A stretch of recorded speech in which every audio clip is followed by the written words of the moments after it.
Corar calegem continens, non servitutis veteri. Day 26, Heart of Jesus, pierced by a lance, have mercy on us. The soldiers, when they came to Jesus and saw that he was already dead, they did not break his legs, but one soldier thrust his lance into his side, and immediately blood and water flowed out. The lance opened the heart of Jesus, and Jesus himself willed that this wound would remain open forever, for all eternity. Pope John Paul II would say that the heart of Jesus invites, and for this it was opened by the lance of the soldier. Pierced by a lance, his heart then is a door that remains open, and a wide door through which we can enter the heart of Christ. In the pierced heart of Jesus, we contemplate his fraternal love towards men whom he loved to the end. That is to say, the ultimate sacrifice of himself.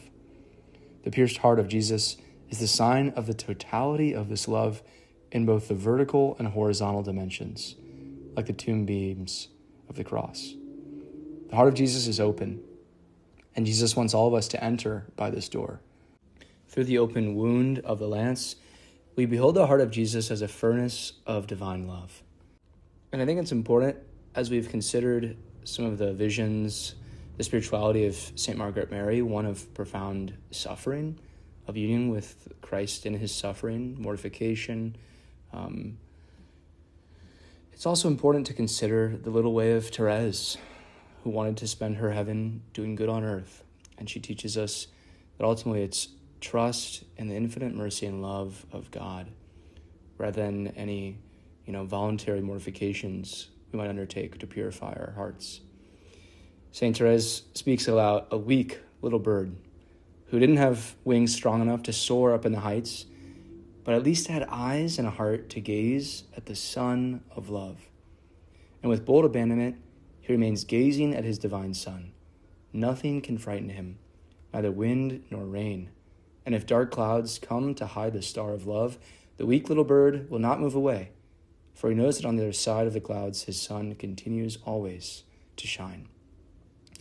St. Therese said, "I'm not always faithful, but I never get discouraged. I abandon myself into the arms of Jesus, and there I find again all that I have lost and much more besides. Since he has granted it to me to understand the love of the heart of Jesus, I confess that he has chased all fear out of my heart. The memory of my faults humiliates me, leads me never to rely on my own strength, which is nothing but weakness. But even more, this memory speaks to me of mercy and love. When we throw our faults with a completely filial confidence into the devouring furnace of love, how could they not be totally consumed?" And here we reach, I think, an essential point, not just in the little way of Therese, but in our journey into the heart of Christ. It's that if a soul that is disposed to please Jesus in everything, that has committed everything to him in freely committing, our own will, and, these souls are much more numerous than we might think. Or I think we don't give ourselves credit for the generosity and love that we sometimes do have.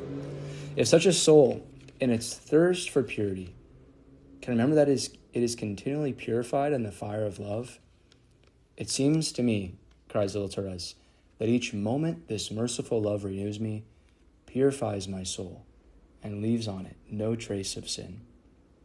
So she sees herself to be pure, to be united completely with the heart of Christ, not because of her own efforts, but because she has been purified and renewed and regenerated in the fire of mercy to which she has willingly chosen to deliver herself.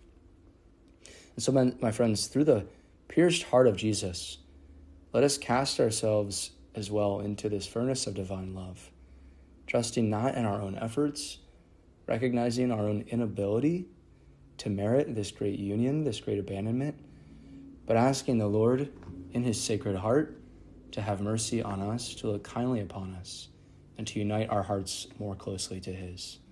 Heart of Jesus, pierced by a lance, have mercy on us. Sed gratiae, sed veniae, Miserere et miserere